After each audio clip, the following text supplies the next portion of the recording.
El 20 de noviembre de 1995, Sonia Rubio, de 25 años, aparece muerta cerca de Oropesa, Castellón.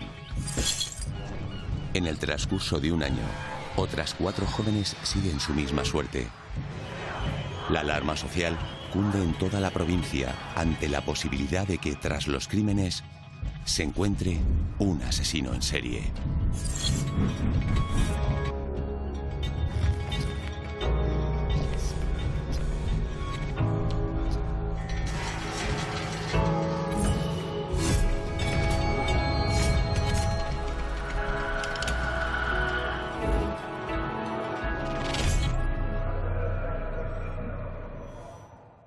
Desde el pasado 2 de julio no se ha vuelto a saber nada de Sonia Rubio, una joven de 25 años de Benicàssim, que desapareció cuando se dirigía a su departamento. Sus familiares, sus amigos y sus vecinos tratan como sea de localizarla. Comienza todo con una desaparición de una chica que había venido de Londres ese día, llega al apartamento de sus padres, deja la maleta en la cama sin deshacer y se va con sus amigas de cena. Y no aparece, no vuelve. Entonces sus padres presentan denuncia. El primer gran impacto fue la desaparición de Sonia Rubio. Una chica conocida entre los ambientes de jóvenes de Castellón, de familia conocida. La desaparición no era normal, no tenía ningún sentido. Y creo que todos sabíamos que aquella desaparición no era voluntaria. Cuando desaparece una persona adulta, normalmente en los primeros estadios se piensa que se ha marchado de forma voluntaria. ¿Por qué en el caso de Sonia Rubio, desde el primer momento, la policía sospecha que es una desaparición inquietante? Sonia era una chica normal y corriente. Era una profesora de inglés de 25 o 26 años que viene a pasar el verano con su familia. ¿Por qué se va a ir? Es que no había ningún motivo. Ninguno. Pero sobre todo la convicción que tienen los padres de que Sonia Rubio no se hubiera marchado sin haberles avisado. Una noche normal, una noche tranquila, como tantas otras veces que habíamos quedado todas las amigas para salir. Y al acabar de cenar pues fuimos a tomar unas copas pues por varios pubs de aquí de Benicàssim. Después se van a una discoteca que ya no existe en los bajos del Hotel Orange. Y llega un momento que Sonia está cansada. Sonia había venido de viaje, entonces se quería ir a casa. Fuimos a la discoteca de Jardines, entramos más que nada por ver si había alguien que nos pudiese acercar a casa. Y como no había nadie, la gente que había no podía llevarnos a casa, pues nos fuimos andando. Ahí, si te fijas, en los bajos del hotel hay una puerta. Es una discoteca que se llamaba Picasso. De ahí sale Sonia, sale por aquí, va hasta el semáforo con una amiga, la amiga tira dirección Castellón y ella gira dirección Barcelona a sus apartamentos. Esto es de donde ella sale, sobre las 4 de la mañana o así. Y nada, ya fue a salir de la discoteca y al llegar a la Gran Avenida, y me fui en dirección a Castellón y ya en dirección a Benicàssim.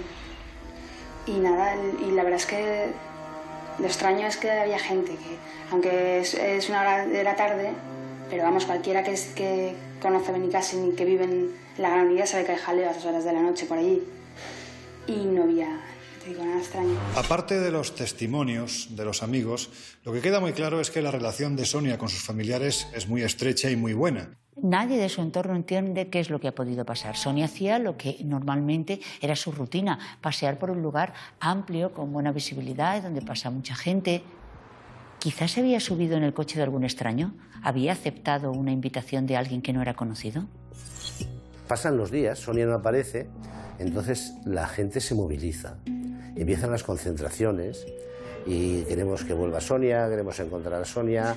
Fue cuando empezó la participación ciudadana a moverse así un poco. Viví con mucha intensidad este caso en concreto, porque aparte de ser estudiante de periodismo, aparte de ser mujer, adolescente, mi padre estaba dirigiendo en ese momento la investigación como jefe de la Policía Judicial en Castellón. Se estaba trabajando pues con muchísima cautela, pero bueno, yo sí que veía a mi padre 24 horas volcado en el caso, apenas aparecía por casa. Yo creo que por primera vez, policialmente, se hizo un despliegue de carteles e informativo a nivel europeo e incluso americano tremendo. Utilizamos Interpol, se hicieron miles y miles de carteles en color y todas las personas, el grupo de amigos que viajaba mucho, por todos los aeropuertos iban dejando el cartel de la desaparición de Sonia.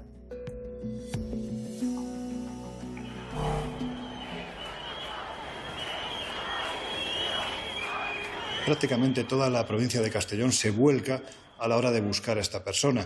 Y a las actuaciones propias de la policía, que es distribuir imágenes en lugares muy determinados, se une la actuación de un familiar de esta persona que trabaja para una empresa de transportes y que se brinda a colocar más de 15.000 fotografías de Sonia en diferentes puntos, ya no solo de Castellón, sino de toda España. Hubo varios casos que nos llamaron distintos puntos de España que habían visto chicas muy similares. Entonces se comprobó por los miembros de la Policía Judicial de la Guardia Civil de esas zonas y no, físicamente eran parecidas, pero no era ninguna de ellas. Tras 142 días de búsqueda infructuosa, el 20 de noviembre de 1995, los investigadores de la Guardia Civil reciben una llamada. Un cazador nos avisa que en un paraje ahí del Centro Municipal de Oropesa encuentra un cuerpo momificado. Entonces nos temimos lo peor, fuimos a hacer la inspección ocular, se acordó en la zona, se hizo como está estipulado y ya por las prendas y demás, aunque estaba irreconocible, pues sabíamos que era Sonia. Lo que vimos fue pues, el cuerpo de una víctima femenina con aparentes signos de violencia. Estaba al aire libre en una zona montañosa, próxima a una vía secundaria de paso de vehículos, pero próximo relativamente, era una zona un poco escarpada. Por aquí, más o menos, había como un estercolero, digamos, ¿no? Una zona de que tiraban restos de basura, animales muertos y demás, muy pequeño, pero era un vertedero incontrolado. Y un poco más arriba es donde aparece el cuerpo. Y eso fue lo que despistó a los perros nuestros cuando estuvimos, porque esta zona la rastreamos buscándola. Pero el basurero, al ver animales muertos, los olores y demás, despistó y por eso no encontramos el cuerpo. Lo primero fue la identificación y el proceso. Y nosotros iniciamos luego la investigación, que nos costó, considero que un par de días, y nos aportó muchísima información. Sonia Rubio tiene la cabeza tapada con un cubo y algunas ramas y cosas puestas por encima para ocultar el cadáver. ¿Tiene alguna significación que le tape la cabeza? ¿Es que la conocía? ¿Es que tiene remordimientos? ¿Forma parte de algún tipo de parafilia sexual? No hubo, como en otros casos se aprecian, indicios de haber sido sometida, torturada, vejada. Había lazos en torno al cuello, y una prenda de vestir enrollada en el cuello, que fue lo que provocó la muerte, así como otros elementos dirigidos a la inmovilización de la víctima. La causa fundamental, que es lo determinante, fue lo que llamamos una asfixia mecánica por presión de lazos sobre el cuello, es decir, lo que vulgarmente se habla de estrangulamiento con lazo. En el caso Sonia, en la inspección ocular, hay un detalle que fue fundamental.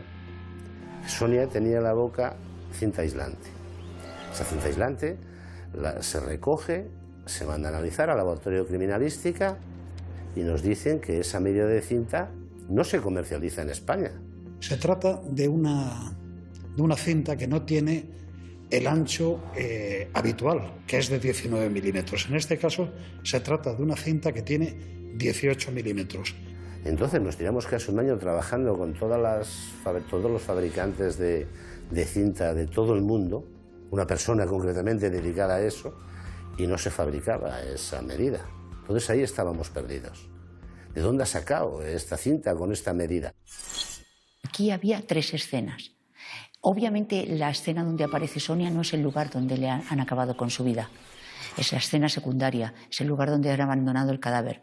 Ha tenido que haber una escena primaria donde el sujeto ha tenido la intimidad suficiente para poder agredirla, matarla y colocarla de esta manera. Y una escena terciaria de tránsito. Eso nos hacía pensar también a los investigadores que tenía que tener un vehículo, porque para dejar ahí a la víctima tenía que haberla podido transportar. Comenzaron a ver que hasta ese momento no se habían visto padres de las chicas, de las jóvenes, esperando en las puertas de la discoteca para que no volvieran solos a casa, porque Sonia había desaparecido en esa circunstancia, haciendo autostop, que entonces era una cosa absolutamente habitual. Mientras la Guardia Civil busca al autor del crimen de Sonia, aparecen los cadáveres de otras 3 jóvenes: Natalia Archelós, Francisca Salas y Mercedes Vélez. En pocos días aparecen 3 cadáveres en Borarriu, en un río seco, entre las zarzas. Los operarios del Ayuntamiento de Vila Real pues encuentran primero un cuerpo en muy mal estado, a los 2 o 3 días creo que otro, y a los 2 días otro. Son 3 chicas que tienen un elemento en común. Las 3 son toxicómanas que practican la prostitución para obtener dinero y poder pincharse. Que eran unas chicas que ejercían la prostitución callejera y llevaban desaparecidas unos meses, pero nadie había denunciado su desaparición, eran heroinómanas, eran personas que no estaban vinculadas con la familia, entonces nadie las echaba de menos. Las 3 víctimas mueren por sofocación, aparecen maniatadas con su ropa interior. ¿Estamos ante un patrón conductual de un asesino en serie o son casos que no se pueden conectar? En ese momento nosotros no relacionamos una cosa con la otra. La Policía Nacional lleva la investigación de estas 3 chicas y nosotros llevamos la de Sonia. Realmente nos encontramos con la dificultad de que estamos ante 2 cuerpos de policía diferentes en 2 demarcaciones diferentes. Por lo tanto, es más difícil unir los datos para concluir que posiblemente, ¿por qué no?, los 4 asesinatos los puede haber cometido la misma persona. Yo en ningún momento con la aparición del cadáver de Sonia Rubio pensé que podía tratarse de un asesino en serie. Creo que ni yo ni prácticamente nadie. Los perfiles de mujeres encontradas o cadáveres encontrados eran muy distintos, con lo cual tampoco parecía que hubiera un nexo común. Nada tenía que ver la primera víctima con la segunda en cuanto a fenotipo, aspecto, características. 1 año y medio después de la muerte de Sonia Rubio, la Policía Nacional detiene a un hombre llamado Claudio Alba como presunto autor de las muertes de las 3 prostitutas. ¿Por qué los investigadores fijan la mirada en esta persona y qué les ha llevado a pensar que él puede haber sido el autor de los crímenes? Es usuario frecuente de la prostitución de la zona y le vinculan por una cuestión muy banal. Una de las chicas llevaba una bolsa sobre la cabeza de un supermercado concreto. El registro que se hace en la vivienda de Claudio Alba se encuentran bolsas de este mismo supermercado. Los indicios de los que presume la policía son simplemente que Claudio Alba conocía a una de las chicas, que su vehículo era similar a uno de los vehículos que habitualmente rondaba por la zona y que habían encontrado una bolsa de plástico de un centro comercial. Pero bueno, es una bolsa de un centro comercial, de las que hay millones. Cuando se detuvo a Claudio Alba, la prensa, se volcó, la sociedad también. Hay imágenes tremendas de la gente aporreando el furgón policial. La tarde-noche que detienen a Claudio Alba y es llevado a presencia judicial, me encuentro con una persona sumisa, tranquila y además sorprendida, porque no entendía qué hacía allí. Él me contó que durante el último año la Policía Nacional le había llamado en varias ocasiones para tomarle declaración, para colaborar, y él había acudido voluntariamente siempre para prestar colaboración. Pero el perfil de Claudio Alba quedaba todo en un bloque marginal de la sociedad. Era un camionero, unas prostitutas. Esto no tiene nada que ver con la gente normal que vamos por la calle. Yo creo que también se pretendió un poco con eso arrinconarlo e intentar rebajar un poco el miedo que había en Castellón. Claudio fue sometido durante 2 años a todo tipo de exámenes y de pruebas psiquiátricas, desde un electroencefalograma hasta todo tipo de evaluaciones para indagar sobre su vida sexual más íntima. Él en todo momento mantuvo su inocencia. En ningún momento confesó, ni la policía consiguió que confesara, y esa era una circunstancia un poco extraña. A Claudio le mostraron 3 fotografías de las 3 chicas y le dijeron: tú has asesinado a estas 3 chicas. Él dijo que no, y la respuesta de la autoridad policial que estaba con él fue: nos da igual lo que digas, has sido tú y te lo vas a comer. Me dijo: me da igual que digas que es verdad como es mentira, pero tú eres y tú eres. simplemente se le acusó porque no había otra persona que presentar en sociedad como culpable o como presunto culpable. Era la persona que les resultaba más fácil presentar en sociedad y decidieron que quizá él podía cumplir el perfil o quizá él podría no discutir y asumir esa imputación sin defenderse demasiado. En febrero de 1997, apenas un mes después de la detención de Claudio Alba, aparece el cadáver de una quinta joven en circunstancias similares a las 4 anteriores, Amelia Sandra García. La desaparición de Amelia Sandra García había sido denunciada por sus familiares 5 meses antes. Su cadáver aparece en un embalse cerca de la localidad de Honda. Por ser zona rural, la competencia de la investigación es de la Guardia Civil. Amelia aparece en un lago, era una mina de arcilla que se han convertido en lagos naturales, y aparece flotando. Pero en este caso hay una peculiaridad, y es que ha sido golpeada de manera bastante cruel. En aquel caso aparece una novedad sobre el anterior, y es que aparte del aspecto de la asfixia mecánica que ya hemos descrito, hay un traumatismo pericraneal. No mortal, pero hay un traumatismo pericraneal. Un cuerpo mucho más grande, una persona más fuerte físicamente, pero con las mismas características o características semejantes que vimos en el primero.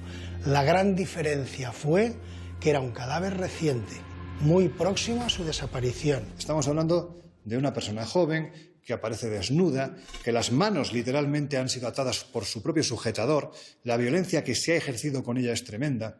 Por lo tanto, aquí cabe la posibilidad de plantearse 2 preguntas. ¿Estamos ante una víctima que fue asesinada por Claudio Alba y que aparece en ese momento, o realmente se han equivocado de autor? Nosotros, no al 100%, pero un 99%, sabemos que las 2 nuestras no había sido esa persona.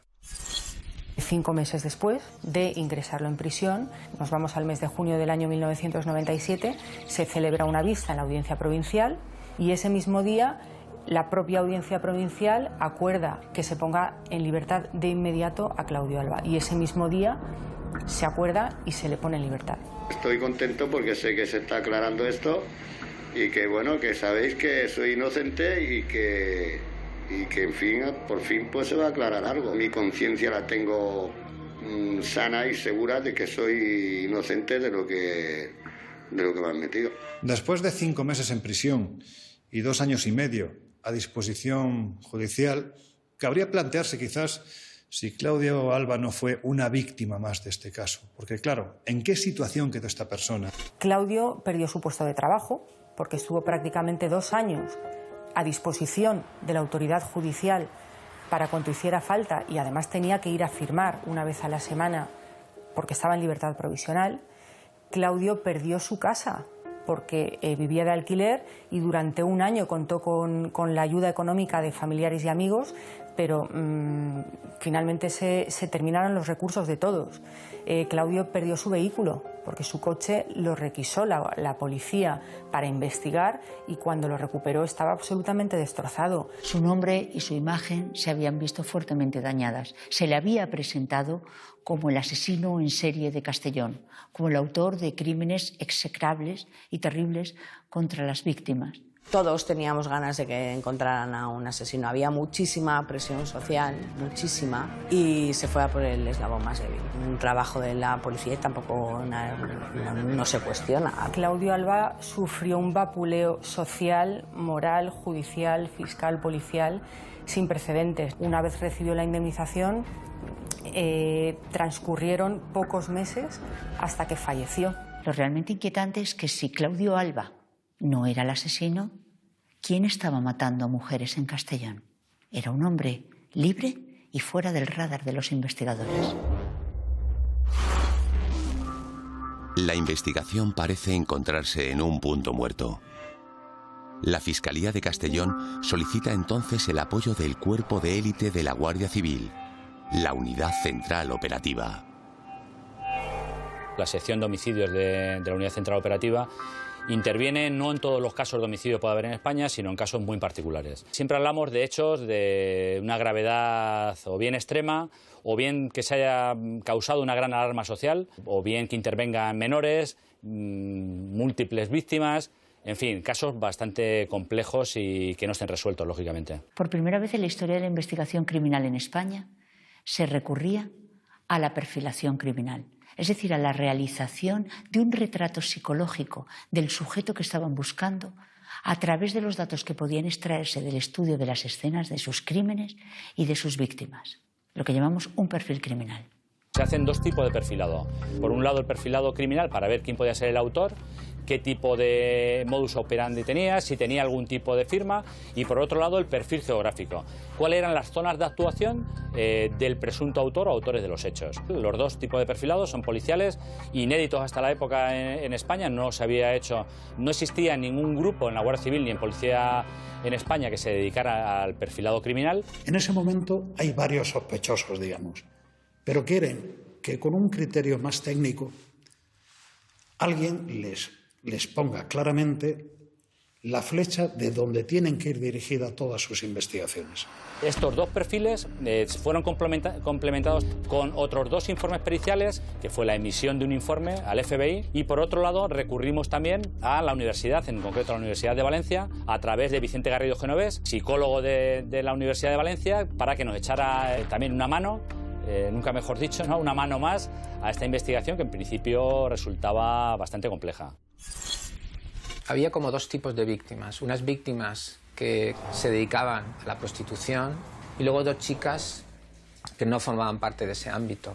Pero la primera pregunta es, ¿estas víctimas tienen algo en común? ¿Estas víctimas que aparentemente conforman dos grupos, las prostitutas y las que no lo son, tienen algo en común? Llegado a ese punto, la Guardia Civil encontró difícil seguir investigando algo que tuviera una eficacia digamos, inmediata. No había un patrón, había una forma, dejaba una huella al agresor que era semejante de uno a otro, pero eso era una conexión muy lábil en el momento. Tienes que plantearte la existencia de otras huellas, que son las huellas de comportamiento. Las huellas de comportamiento son las decisiones o actos que realiza el sujeto y que el sujeto decide hacerlas con un propósito. Los investigadores empiezan a trabajar sobre el posible vínculo entre las 5 víctimas.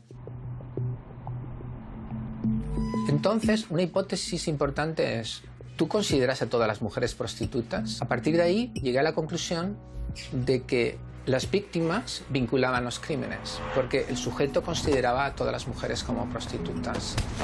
Las cosificaba como personas sin valor y que realmente merecen morir, porque todas son prostitutas. Pero la segunda cuestión importante que vinculaba a los crímenes era las escenas propiamente dicha. No tanto porque estuvieran en el mismo lugar, sino porque estaban en un mismo tipo de lugar, es decir, zonas despobladas, ¿verdad? De lo que podríamos denominar los alrededores de Castellón. A uno la deja en un descampado, tapada ahí con unas zarzas, a otras las echa en un río seco y a otras las echa en una balsa. Y luego, ¿cómo estaban las víctimas? Las víctimas presentaban una serie de características comunes. Estaban todas sometidas a un protocolo o a un ritual de control. Ahí sí que hay elementos ya coincidentes en cuanto a la forma de actuar del presunto agresor. Se utilizaron ropas íntimas de las víctimas para amordazarlas, para maniatarlas y para estrangularlas. Había unos indicios de violencia muy similares, mueren todas por estrangulación mecánica, todas aparecen desnudas y bueno, posteriormente tapadas también con objetos personales de ellas. No son objeto de robo ninguna de las víctimas, aparecen con los efectos personales que llevaban, anillos, cadenas. Vicente Garrido realiza el perfil psicológico del prototipo de asesino en serie. De hecho, encaja con lo que estadísticamente es habitual en este tipo de multicidas. Hombre blanco, entre 30 y 35 años, vive solo o con algún familiar, actúa solo y es un sujeto que tiene dificultad para relacionarse con los demás y especialmente con las mujeres. Es muy raro que tú te inicies en una serie de crímenes de una manera tan, entre comillas, perfecta. Si elaboras un perfil, tienes que preguntarte, ¿alguien que comete un primer crimen de manera tan elaborada es un novato en esto? Yo planteé en mi perfil la idea de que no, de que tenía antecedentes por delitos de violencia, no quizá necesariamente un asesinato. pero esa persona sabía lo que era someter probablemente a una mujer. Luego era probable que tuviera antecedentes por delitos violentos, incluyendo agresiones sexuales. Lo primero que hacemos nosotros es una lista de personas que hayan estado condenadas o ya tengan antecedentes por agresiones sexuales o por delitos violentos contra la mujer. Se centra el foco investigativo sobre una persona, sobre un joven que ya tenía antecedentes por delitos contra la integridad sexual. Años antes había cumplido condena por una violación a una joven en Castellón y se centra el foco sobre este individuo, Joaquín Fernández Ventura.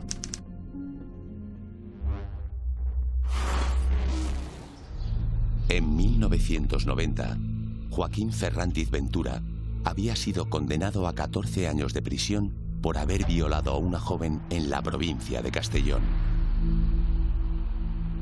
El primer caso que tenemos constancia de cómo actúa Chimo es porque a María José, que va circulando en Castellón con su ciclomotor, la aborda, la pega un golpe con su coche.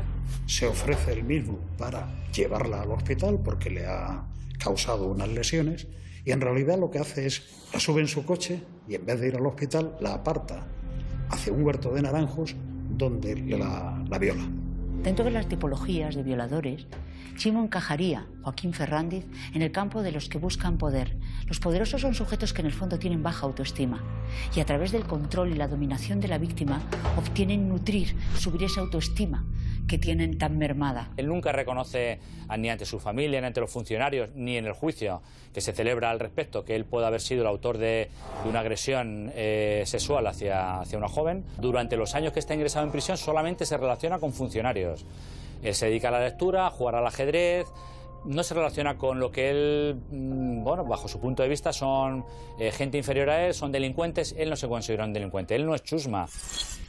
Hay que decir que de una condena de 14 años, él tan solo cumple 5. Y es curioso cómo 3 meses después de que él salga a la calle por buen comportamiento, en fin, pues con los beneficios penitenciarios que podía tener una persona como él, se empiezan a producir los crímenes en su contexto geográfico. ¿Es casualidad? ¿O es que Chimo ha aprendido la lección y ha vuelto a actuar, pero esta vez no va a dejar a ningún testigo con vida? La Guardia Civil se centra entonces en averiguar quién es Chimo realmente y comienzan a investigar su vida y entorno desde su salida de prisión. De Chimo hay dos versiones. Por un lado tenemos el típico joven ejemplar, ordenado, educado, cumplidor, trabajador. Es una persona modélica, lógicamente. Chimo era un trabajador ejemplar. Trabajaba en una compañía de seguros en la zona donde revisan los vehículos. Y de hecho su trabajo, cuando él se fue, lo tenían que hacer 2 personas, y no tan bien como él. Era muy metódico, buen trabajador, un hombre amable. Era, podríamos decir, el hijo perfecto. Vivía con su madre. Era un hombre bien vestido, agraciado, era una persona que caía bien. En definitiva, estamos ante un personaje sencillo, bondadoso, podemos decir casi que es el yerno perfecto. Luego tiene un segundo perfil, que sería ya el de la persona, bueno, que se desinhibe. ¿Dónde se ve? Pues cuando se mueve en ambientes donde no le conocen, cuando intenta abusar y prevalecer superiormente, con superioridad sobre determinadas mujeres que no le conocen, cuando se relaciona con terceros que no le conocen. Ahí cambia. Es una personalidad agresiva, es una personalidad violenta, es una personalidad que no se va a dejar dominar por los demás. La relación que tiene con su madre además es muy particular, muy ambivalente. Parece que hay una buena relación entre ellos, pero tras salir en libertad por la primera violación, empieza a tener una relación muy agresiva con ella, la maltrata física y verbalmente, extremo que también hace con su hermana. A su madre, a raíz de ingresar en prisión, son todos reproches. O sea, la conducta de su madre es totalmente sumisa hacia él, de su madre y de su hermana, de su entorno familiar, con lo cual ha ido también variando y evolucionando a mal, a peor, a una violencia, diría, extrema en el domicilio, pese a que se oculta a nivel familiar. Llevar esa doble vida no es fácil. No doble personalidad, doble vida. No es nada fácil. ¿Por qué? Porque tienes que ser capaz de disociar, de separar los actos de violencia extrema de lo que es una vida donde tú aparentemente eres una buena persona. Eso solo lo puedes hacer si tus emociones morales, la empatía, la compasión, la responsabilidad, la lealtad, el sentido de justicia, el compañerismo, etcétera, están neutralizadas. El psicópata se caracteriza justamente porque está alienado de lo que podríamos denominar la comunidad moral. Él entiende la norma ética, pero no le afecta. Y a partir de ahí vemos que en los periodos en los que ha tenido una relación estable, sentimental, con jóvenes de su entorno, no ha habido ninguna víctima, ninguna desaparecida, no se han cometido ningún homicidio en Castellón, en el entorno en el que él se mueve. En el momento que él ha tenido alguna ruptura sentimental, que no ha tenido pareja estable, pues se ve que ahí, bueno, empieza a frecuentar otra vez la prostitución y sí que hay víctimas, como es en el caso de las 4 o 5 víctimas. En febrero de 1998, Joaquín Ferrandiz protagoniza un episodio que hace saltar todas las alarmas. Llega un momento que comete un error y ya sabíamos que lo teníamos. El error pues fue que desde una discoteca aquí de Castellón siguió una chica, la abordó sola sobre las 6, 7 de la mañana, la aborda, intenta introducirla en su vehículo, porque él les apretaba el cuello hasta que perdían la consciencia. La chica estuvo a punto de quedarse inconsciente. Hay un vecino que oye voces, oye gritos, van a auxilio de esta joven. Entonces es cuando encuentran a Ferrandiz con esta chica, que la tenía en el coche ya prácticamente inconsciente.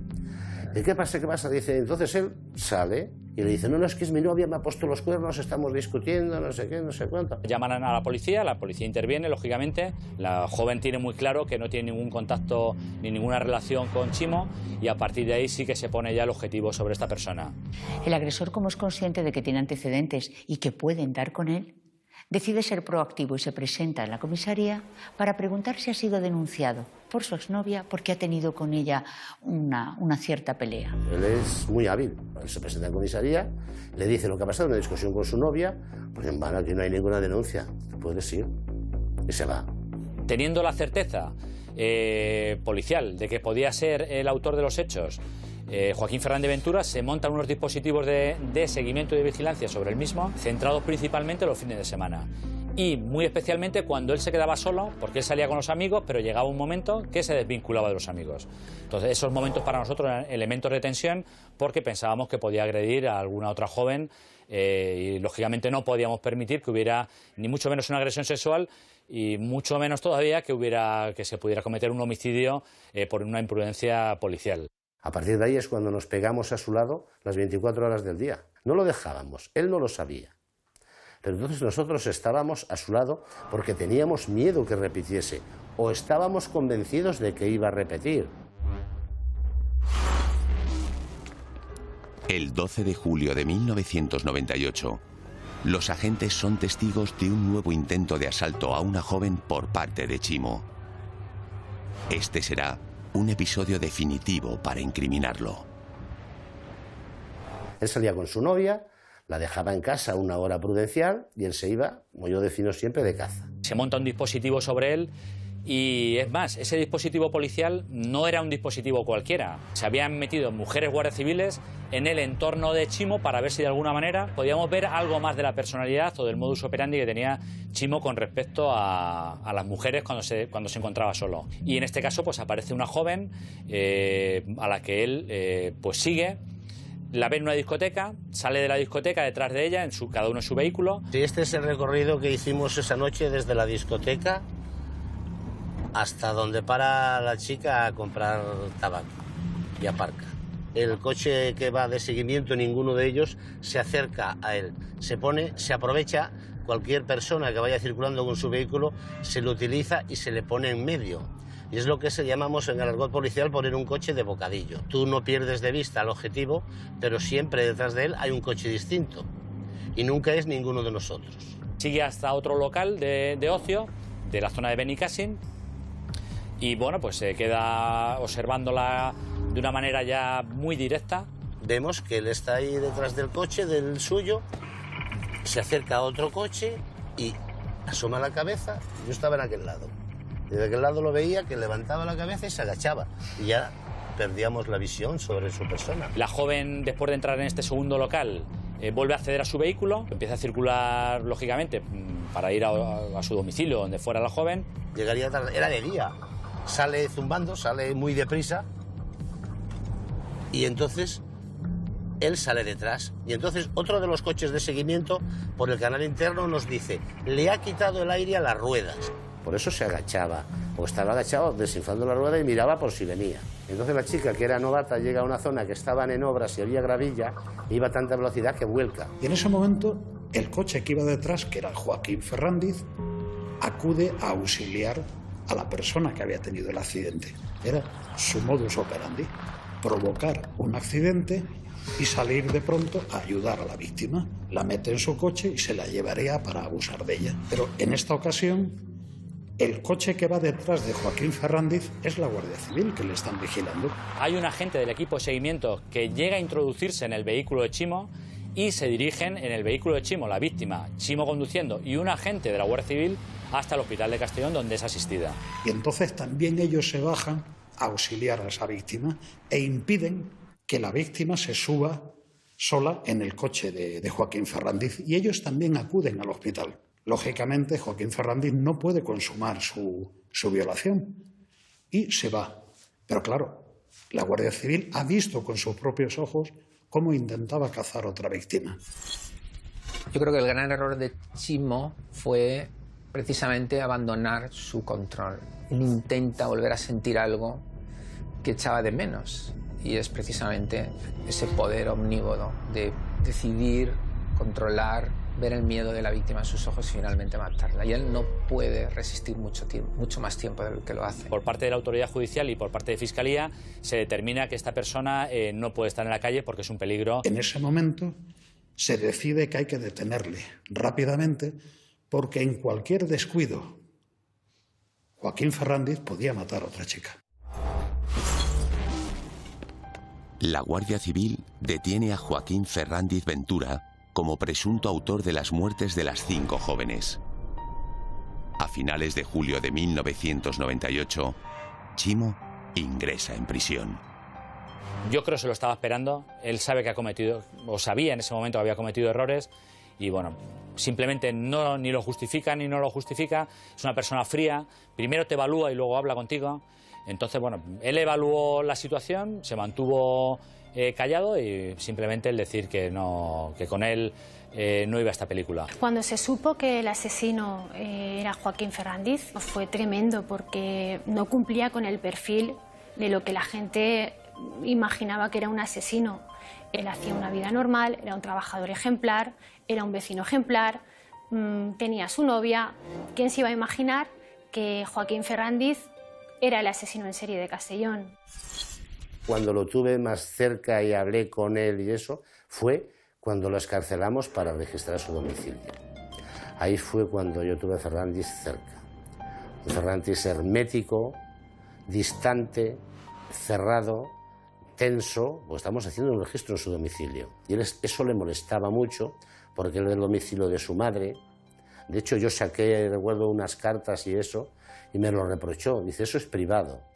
Empezamos a recorrer las habitaciones, y en una de ellas encontramos los periódicos, en los cuales él seguramente los leía y se vanagloriaba de estos asesinatos.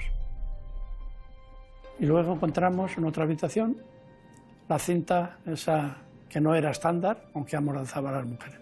Era una cinta de precinto de unas medidas muy especiales, de 18 milímetros concretamente, y es utilizada por Joaquín Ferrandiz Ventura tanto para amordazar en un primer momento a la primera de sus víctimas, que es María José, la chica que viola en un primer momento en Castellón, como a Sonia Rubio tras su salida en el año 95 de prisión y que terminó en el homicidio. Recuerdo que estaba en una zona de plancha que tenía en su casa, que tenía su madre, y allí estaba, en una estantería. El sargento de la Guardia Civil saca el calibre, lo mide y se gira para sus compañeros y dice bingo. La cogemos, lo primero que fue medirla y bingo. Pero a más, en el registro se encontró en un cenicero el tapón de la rueda que había desinflado en su último intento de agresión. Para nosotros fue muy importante el poder acreditar con un indicio, con una prueba objetiva, que ya no era solamente ese retrato que nos habíamos creado sobre el autor, sino que había pruebas físicas para poder decir eres el autor del homicidio de Sonia Rubio y por lo tanto no estamos equivocados, eres tú.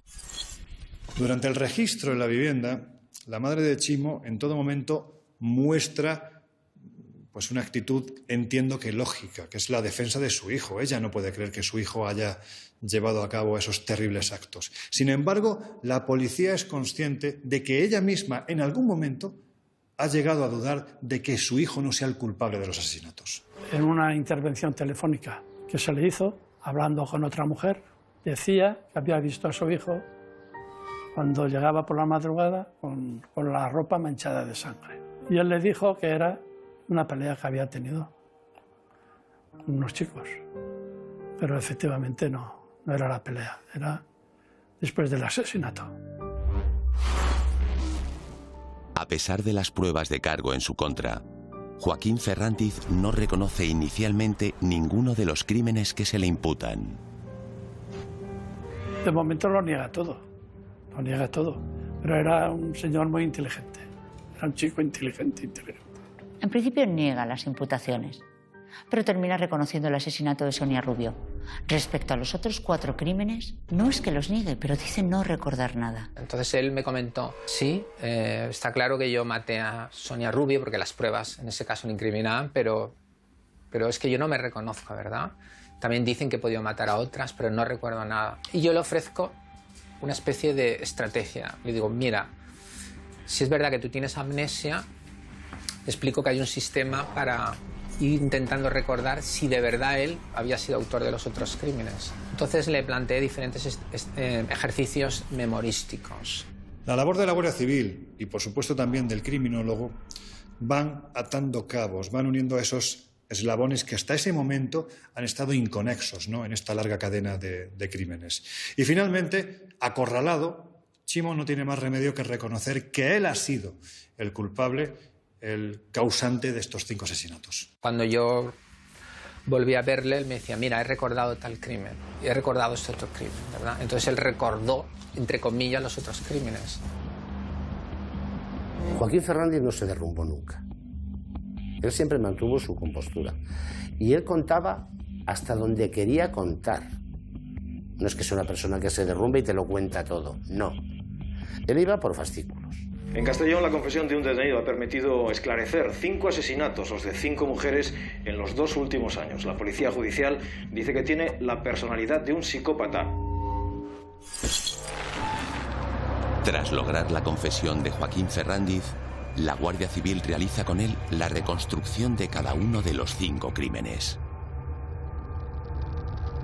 Nos va llevando a los lugares donde se han cometido estos hechos, los hechos investigados, todos los hechos investigados, relata el modus operandi de cómo han podido suceder, lo va explicando, va describiendo el porqué de cada víctima, el por qué ha hecho determinadas cosas, y sí que es cierto que evoluciona de tal manera que incluso llega a destruir las huellas dactilares de la última de sus víctimas para que no se le identifique. ¿Para qué le machacas los dedos si sabes que igual la vamos a identificar?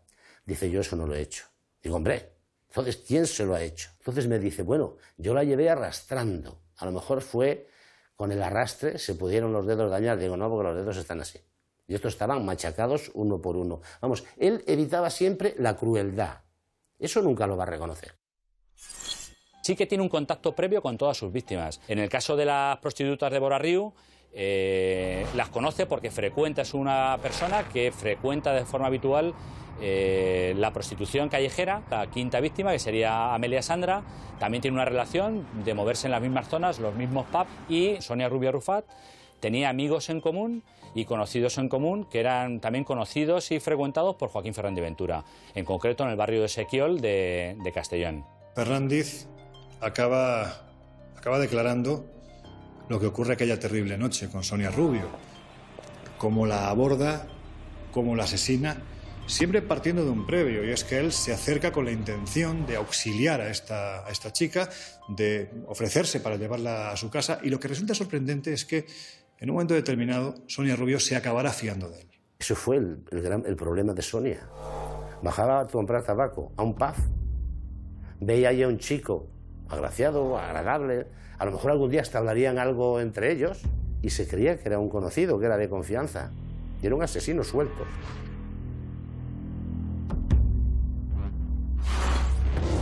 Los investigadores ya saben cómo ha matado Chimo a las 5 jóvenes, pero aún queda por averiguar el porqué. Odio a las chicas. Tenía odio. tenía una malversión encima de él, algo extraordinario.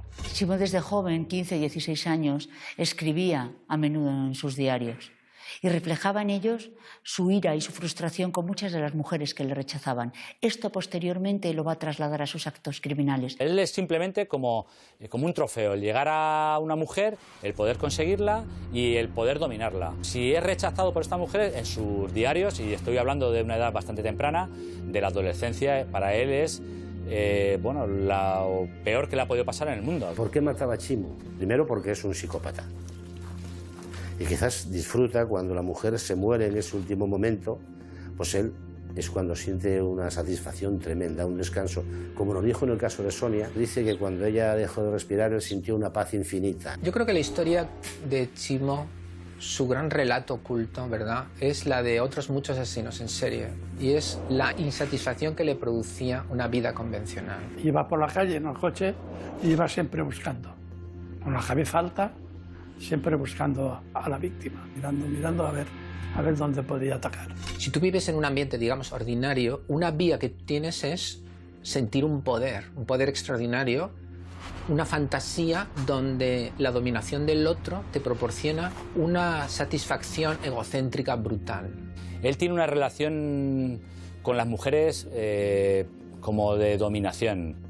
Es una satisfacción emocionalmente perversa, pero a ti te produce una vida distinta, aunque sea durante unas pocas horas, que es el momento en el que tú, pues desde que ves a la víctima hasta que finalmente la abandonas. Pero uno tiene que pensar la de horas o días a lo largo del tiempo que una persona puede dedicar a fantasear sobre esto. El 24 de noviembre de 1999, más de 4 años después del asesinato de Sonia Rubio, comienza el juicio contra Joaquín Ferrándiz Ventura. Fue un juicio con muchísima expectación mediática. El caso obviamente había despertado el interés de todos los medios de comunicación, también de la sociedad, por aquello del morbo que les daba el ver sentado en el banquillo al entonces todavía presunto autor de esas 5 muertes de las que se les acusaba. En un año que se cometan 5 asesinatos en una ciudad pequeña como Castellón, eso fue tremendo para nuestra sociedad, para los castellonenses fue tremendo. Durante las sesiones del juicio, Joaquín Ferrándiz va con gafas de sol, se cubre el rostro con las manos y apenas da señal alguna de tener alguna empatía o relación emocional con lo que está ocurriendo a su alrededor. Parece que nada va con él. Estoy de acuerdo con la acusación de hechos de la defensa y no voy a contestar a más preguntas. Cuando nosotros entrábamos en la sala, él ya estaba en la sala, siempre con la misma posición, con los codos apoyados en las rodillas, con la cabeza agacha. Uno de los momentos clave y seguramente más duro para Joaquín Ferrándiz en este juicio fue la declaración de aquella joven que fue salvada in extremis por un vecino que esperaba a su hija.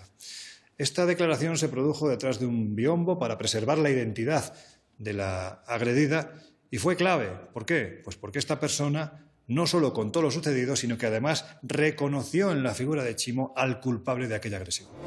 Me apareció de entre 2 coches un individuo que intentó taparme la boca. Yo empecé a gritar. Un momentito, ¿el individuo ese era el acusado? Sí.